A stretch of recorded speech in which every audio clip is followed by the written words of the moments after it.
دوستو چین کی تاریخ میں ایک نہایت حیران کن مگر اذیت ناک روایت موجود تھی جسے لوٹس فیٹ کہا جاتا تھا۔ اس رسم کے تحت چھوٹی بچیوں کے پاؤں سختی سے کپڑوں اور پٹیوں میں لپیٹ دیے جاتے تاکہ وہ بڑھ نہ سکے۔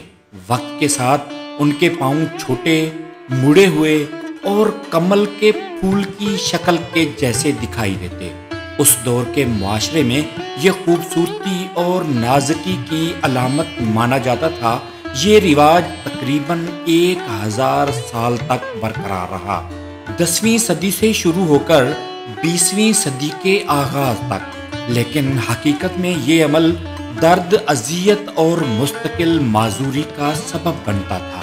بالآخر 1900 کی دہائی میں اسے غیر انسانی قرار دے کر آہستہ آہستہ ختم کر دیا گیا۔ دوستو ویڈیو پسند آئی تو ویڈیو کو لائک کریں، شیئر کریں اور چینل کو ضرور سبسکرائب کریں تاکہ ہر آنے والی نئی ویڈیو آپ کو بر وقت مل سکے۔